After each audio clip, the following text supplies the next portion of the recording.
வணக்கம். இந்த வீடியோவில் ஒரு ஹிந்தி படம் கொஞ்சம் ஒரு 2-3 மாதத்துக்கு முன்னாடி ரிலீஸ் ஆச்சு. நான் ஒரு மாதத்துக்கு முன்னாடி தான் ஓடிடி நெட்ஃப்ளிக்ஸில் பார்த்தேன். படம் பேர் ஹக்.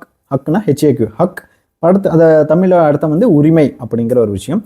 இந்த படத்தை வந்து சுப்பன் வர்மா அப்படிங்கிறவங்க வந்து இயக்கியிருக்காங்க. இது எதை பற்றின படம்னா டிவோர்ஸ் ப்ளஸ் அவங்களுக்கு வர வேண்டிய அந்த ஒரு மெயின்டெனன்ஸ் அமௌண்ட் இருக்குல்ல, அதை பற்றின படம். யாருக்குன்னா அந்த முஸ்லீம்ஸ் அவங்க வந்து ஒரு விஷயத்தில் அந்த ஒரு விஷயத்தை வச்சு இந்த பேஸ் பண்ணி இந்த படம் எடுத்திருக்காங்க. முக்கியமாக இந்த படம் வந்து 1970-80கள் நடந்த உண்மை கதையை அடிப்படையாக கொண்டு இந்த படம் வந்து ரிலீஸ் ஆயிருக்கு. வந்த டைமில் இதுக்கு நிறையா ஒரு நல்ல ஒரு பாசிட்டிவ் ரிவ்யூஸ் வந்தாலும் இது கொஞ்சம் பாக்ஸ் ஆஃபீஸில் கம்மியாக தான் பண்ணுச்சு. சரி, இந்த படத்தோட ஜஸ்ட் நம்ம அந்த கதை என்ன அப்படிங்கிறதையும் அதுக்கப்புறம் இந்த படம் என்னென்ன பண்ணுச்சுங்கிற விஷயத்தையும் பார்த்துடலாம். படத்தோட கதை என்ன, 1970களில் நடக்கிற மாதிரி கதை. அங்கே வந்து ஹீரோயின் வந்து சாசியா பானோங்க தான். இதே அந்த ரோலில் வந்து யாமி கௌதம் அவங்க வந்து நடிச்சிருக்காங்க. எனக்கு பேர்லாம் அவ்வளோ மைண்டில் இல்லை. ஆனால் ஒரு மாதத்துக்கு முன்னாடி, ஏன்னா இது ஆல்ரெடி இந்த வீடியோ பண்ணிட்டேன், பட் அது அன்ஃபார்ச்சுனேட் டெலிட் ஆயிடுச்சு. அதில் ரொம்ப டீட்டெயிலாக எக்ஸ்பிளைன் பண்ண அந்த வீடியோ எதிர்பாராத மாதிரி டெலிட் ஆயிடுச்சு. அதனால தான் இப்போ எழுதி வச்சு உட்காந்து உங்களுக்கு பார்த்து சொல்லிட்டு இருக்கேன். அகைன் வந்து அவங்க கணவர் வந்து முகமது அப்பாஸ். யாருன்னா வந்து இந்த நடிகர் வந்து இம்ரான் ஹாஷ்மி உங்களுக்கு தெரியும்னு நினைக்கிறேன். நிறைய படத்தில் நம்ம பார்த்துருப்போம். அவர் தான் வந்து இந்த படத்தோட கதாநாயகன்றாங்க தாண்டி அவர் வந்து அவரோட சாசியா பானோட ஹஸ்பண்ட். அவங்க வந்து 2 பேரும் ஒரு இடத்துல பார்த்து பழகி தான் ஒரு மாதிரி லவ் பண்ணுற மாதிரி போயிட்டு ஓப்பனிங் சீன்லேயே அதெல்லாம் காமிச்சிடுறாங்க. அதில் போயிட்டு அப்படி தான் கல்யாணம் பண்ணி சந்தோஷமாக தான் இருக்காங்க. 2-3 குழந்தைங்கள்லாம் ஆகுது. 2 பேர் சந்தோஷமாக இருக்காங்க. இத்தனைக்கும் அவர் கோர்ட் வக்கீல் வேறு. இவங்க வந்து வீட்டில் ஹவுஸ் ஒய்ஃபாக இருக்காங்க. வீடு எல்லாமே இருக்குது. வீட்டு கூட இவர் பேருக்கெல்லாம் எழுதி கொடுத்துறாங்க. எல்லாம் ஹாப்பியாக இருக்காங்க. அப்புறம் வந்து இவருக்கு நாள் பட வந்து இவர் வந்து 2 பேருமே முஸ்லீம்ஸ் தான். அந்த முஸ்லீம்ஸ் அந்த ஒரு விஷயங்களில் ஈடுபாடு அதிகமானதுக்கப்புறம் இவர் ஒரு விஷயமா வந்து பாகிஸ்தானுக்கு ட்ராவல் பண்ணுறாரு. மீன் வந்து இவங்க இந்தியாவில் தான் இருக்காங்க. இவர் மட்டும் பாகிஸ்தானுக்கு ஒரு வேலை விஷயமா ட்ராவல் பண்ணுறேன்னு போயிட்டு வராரு. போயிட்டு வரும்போது பார்த்தா அங்கே ஒரு பொண்ணை வந்து கல்யாணம் பண்ணிட்டு வந்து போயிடுறாரு. சைரா அங்கே வந்து ஒரு பொண்ணை வந்து கல்யாணம் பண்ணிட்டு வந்தார். கல்யாணம் பண்ணிட்டு வந்தோன்னா இந்த ஃபஸ்ட்டு நம்ம ஹீரோயின் கதாநாயகிக்கு வந்து ஒரே ஷாக்கு. சாசியா பானோவுக்கு இப்படி நம்மக்கிட்ட சொல்லாமே வந்து இப்படி கல்யாணம் பண்ணிட்டு வந்துட்டார் அப்படிங்கிற ஒரு ஷாக்லேயே அந்த ஒரு இதுலேயே இருக்காங்க குறையோட. அதுக்கப்புறம் வந்து அவங்க வீட்டிலலாம் கன்வின்ஸ் பண்ணுறாங்க, இந்த மாதிரி அந்த பொண்ணுக்கு அப்பா அம்மா இல்லை, அந்த மாதிரி ஆச்சு, அதனால் வேறு வழி இல்லாமல் அவளுக்கு கொடுக்குற அப்படி இப்படின்னு கூப்பிட்டு வந்து இது மாதிரி கல்யாணம் பண்ணி அப்புறம் ஒரு கட்டத்துக்கு மேலே 2 பேரும் ஓகே ஆகி வீட்டில் ஒரே வீட்டிலலாம் இருக்க ஆரம்பிச்சிடுறாங்க. இவங்களும் வந்து அவங்களோட ஒத்துலாம் போகிறாங்க. கடைசியில் ஒரு கட்டத்தில் வந்து இவங்க ஒத்து போகலான்னு பார்க்குறப்போ அந்த கூட்டு வந்து அவங்க தான் வந்து ஒரு கட்டத்தில் டப்புன்னு போட்டு உடச்சிட்றாங்க. என்ன நீ நினச்சிட்டு இருக்க, நீ தான் ஃபர்ஸ்ட் ஒய்ஃப்ன்றதுனால இப்படிலாம் பண்ண நினைக்கிறியா, அவர் வந்து உனக்கு முன்னாடி என்னை விரும்பினாரு, எனக்கு வேறு கல்யாணம் ஆனதுனால தான் வந்து திரும்ப உன்னை கல்யாணம் பண்ணியிருக்காரு, இப்போ எனக்கு என் ஹஸ்பண்ட் வந்து இறந்ததுனால தான் வந்து இப்போ திரும்ப வந்து என்னை கல்யாணம் பண்ணிட்டு வந்திருக்காரு அப்படின்னு சொன்னோடனே இவங்களுக்கு இன்னும் ரொம்ப ஷாக்கு. போக போக அதையும் அக்செப்ட் பண்ணிட்டு இருக்கிறப்போ ஒரு கட்டத்துக்கு ப்ரியாரிட்டி வந்து இவர் மேலே, அதாவது ஃபர்ஸ்ட் ஒய்ஃப் சாசியா பானோ நம்ம கதாநாயகி மேலே கொடுக்காம கட்டிட்டு வந்தவங்களுக்கு அதிக இம்பார்ட்டன்ஸ் கொடுக்க இவங்களுக்கு ரொம்ப வருத்தமாகி இந்த 2-3 குழந்தையெல்லாம் எடுத்துக்கிட்டு, இத்தனைக்கும் அவங்க செகண்ட் ஒய்ஃப் வேறு ப்ரெக்னெண்ட்டாக இருக்காங்க. இவங்க இருக்கிற குழந்தைய எடுத்துக்கிட்டு இவங்க ஊருக்கு வந்து வந்துடுறாங்க. வந்து சொல்லாம வந்து இவங்க பாட்டுக்கு இவங்க இருக்காங்க. மாதம் அவர் வந்து 400 ரூபா மெயின்டெனன்ஸ் அமௌண்ட் வந்து அனுப்பிட்டு இருக்காரு. இவங்க வந்து இவங்க ஊரில் வந்து இவங்க அப்பா வந்து இவருக்கு சப்போர்ட்டிவாக தான் இருக்காங்க. ஊரில் எல்லாருமே வந்து என்ன உன் பொண்ணு இப்படி பண்ணிட்டு இருக்கும்போது இவர் அப்பா வந்து சப்போர்ட்டிவாக இருக்காரு.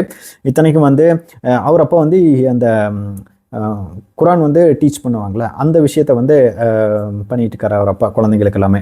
இவரும் வீட்டில் வந்து தையெல்லாம், இந்த அம்மாவும் வந்து தையெல்லாம் பண்ணிக்கிட்டு இருக்காங்க. அப்புறம் அனுப்பிட்டு இருக்கிற 400 ரூபா திடீர்னு வந்து ஒரு நாள் நிப்பாட்டிடுறாரு வீட்டுக்கு. அப்புறம் நியாயம் கேட்க போனோன்னே எங்கள் பிள்ளைங்களோட வீட்டுக்கு போனோன்னே, ஏன் நீங்கள் வந்து 400 ரூபா நீங்கள் கொடுக்க மாட்டீங்கன்னு சொன்னோன்னா, அதில் நான் கொடுக்க மாட்டேன் அப்படின்லாம் சொல்லி ரொம்ப ஒரு கோபமாக சொல்லிடுறாரு. இவங்களும் போய் நம்ம சாசியா பானோ வந்து கோர்ட்டில் போயிட்டு கேஸ் போட்டுறாங்க.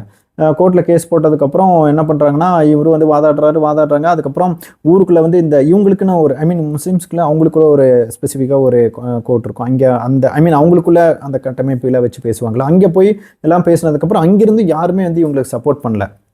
இத்தனைக்கும் நீ வந்து ரொம்ப இதுவாக பண்ணுற, மதத்துக்கு எதிராக போகிற அப்படிங்கிற மாதிரி நம்ம சாசியா பானோ மேலே ஓவராக வந்து கம்ப்ளைண்ட்ஸ் ரைஸ் பண்ணுறாங்க. அவங்கள வந்து யாருமே மதிக்கல, எல்லாருமே தள்ளி வைக்கிறாங்க.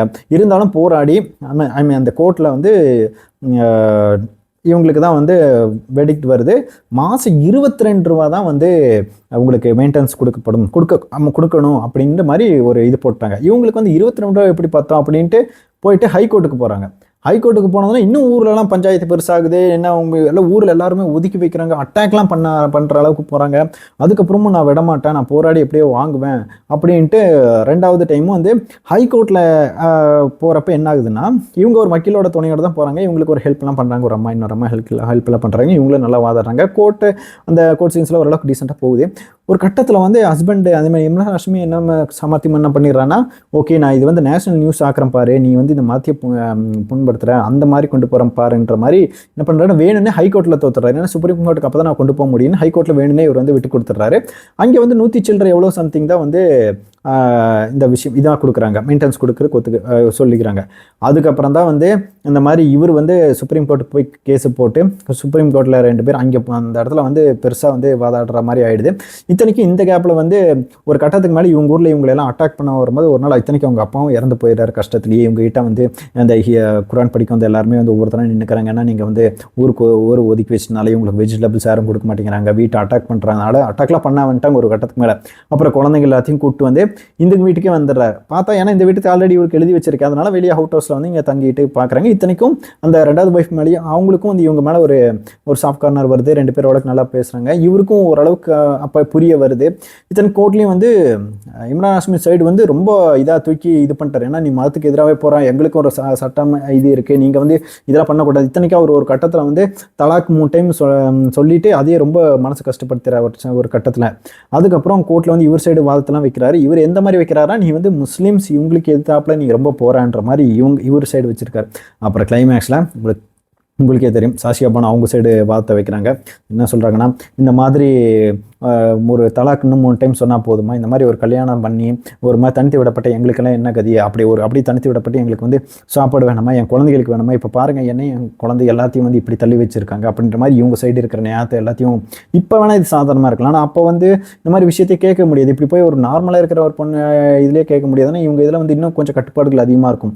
போய் கேட்டு கடைசியில் ஒரு வழியாக இவங்க சைடு தான் இது இருக்குன்னு சொன்னோன்னே இவங்களுக்கு வந்து அவங்க கேட்குற அந்த ஒரு 400 ரூபா இது வந்து கொடுக்குறதா வந்து தீர்ப்பு கொடுத்துட்றாங்க. இதுதான் இந்த படத்தோட ஓவரால் ஒரு ஸ்டோரி. அதுக்கப்புறம் 2 பேர் பிரிஞ்சு போயிடுறாங்க.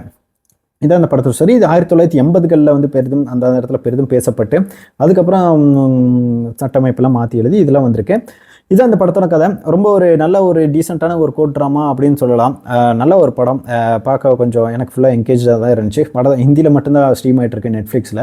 இதில் முடிஞ்ச வரைக்கும் என்ன சொல்கிறாங்கன்னா, யாமி கௌதம் அவங்க பர்ஃபார்மன்ஸ் நல்லா இருந்துச்சு, இம்ரான் ஹாஷ்மி எல்லார் பர்ஃபார்மன்ஸும் நல்லா இருந்தது. அகைன் வந்து இதில் வந்து இந்த படத்தில் வந்து என்ன ஆச்சுன்னா, அவங்களோட உண்மையாக இருந்தாங்களே ஷா பானு மகள், அவங்க வந்து கேஸ் போட்டிருந்தாங்க. இந்த மாதிரி நம்ம எங்கள் அம்மாவோட படத்தை வந்து நீங்கள் எடுக்கிறீங்க அப்படின்னு சொன்னோன்னே கோர்ட்டில் இருந்து வந்து இந்த மாதிரி சொல்லிட்டாங்க. ப்ரைவசிங்கிறது சாகிற வரைக்கும் தான், அதுக்கப்புறம்லாம் இது அப்படி பட முடியாதுன்னு அந்த கோர்ட்டையும் வந்து இது பண்ணிட்டாங்க.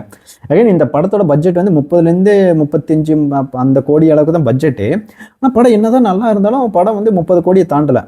இது இப்போ ரீசெண்டாக நிறைய படங்கள் அப்படி தான், படங்கள் பட்ஜெட் ஓரளவுக்கு நல்லா இருந்தோம், படம் ரிவ்யூஸ் நல்லா வந்தாலும் தியேட்டரில் பெருசாக போக முடியுது. ஏன்னா இந்த மாதிரி படங்கள் வரதே தெரிய மாட்டேங்குது. இத்தனைக்கு வந்தாலும் ப்ரொபகண்டா படம்னு ஒதுக்கி வச்சிடுறாங்க. இந்த மாதிரி நிறைய கம்ப்ளைண்ட்ஸ் வந்து இருக்குது. ரொம்ப கமர்ஷியலாக இருக்கிற படங்கள் தான் முடிஞ்ச வரைக்கும் ஓடுது. இப்போ பார்த்தீங்கன்னா ஒரு துரந்தர் ஆகட்டும், ஒரு அனிமல் ஆகட்டும், புஷ்பாட்டும், இந்த மாதிரி ஏதோ ஒரு கிளிக் ஆகிற படங்கள் தான் வந்து இவங்க கோடி கணக்கில் அள்ளி வீசுறாங்க. நிறைய நல்ல படங்கள் வந்து இந்த மாதிரி கணக்கே தெரியாமல் போகிறதுக்கான இதெல்லாம் ரொம்ப ஊறப்பட்டதெல்லாம் நடந்துகிட்டு இருக்கு. சரி, அதுதான் இந்த படத்தை பற்றி உங்ககிட்ட சொல்லணும். இன்கேஸ் இந்த படம் நீங்கள் ஆல்ரெடி பார்த்துட்டிங்கன்னா உங்களுக்கு எப்படி இருந்துச்சு அப்படிங்கிறதையும் வந்து தயவுசெய்து கமெண்ட்டில் சொல்லுங்கள். நான் ஏதாவது பாயிண்ட்ஸ் மிஸ் பண்ணியிருந்தாலும் நீங்கள் வந்து தயவுசெய்து மென்ஷன் பண்ணுங்கள். ஏன்னா இந்த படம் பார்த்து அப்போவே ஒரு 15 நிமிஷத்துக்கு ஸ்டோரி எக்ஸ்பிளைன் பண்ணியிருந்தேன். இப்போ என்னடா பார்த்தா 10 நிமிஷத்தில் முடிய போகுது. அகைன் இன்கேஸ் நான் ஏதாவது பாயிண்ட் விட்டுருந்தேன்னா மென்ஷன் பண்ணுங்கள். இந்த படத்தை பற்றி நீங்கள் என்ன, உங்கள் ஒப்பீனியன் என்ன அப்படிங்கிற மாதிரி சொல்லுங்கள். இன்கேஸ் இந்த படம் பார்க்கலன்னா நீங்கள் ட்ரை பண்ணலாம். நெட்ஃப்ளிக்ஸில் ஸ்ட்ரீம் ஆகுது, சப்டைட்டிலோட ஹிந்தியில் மட்டும்தான் இருக்குது. நீங்கள் ட்ரை பண்ணி பார்க்கலாம். ஒன்ஸ் கண்டிப்பாக வாட்சபிளான ஒரு படம் தான் சொல்லுவேன்.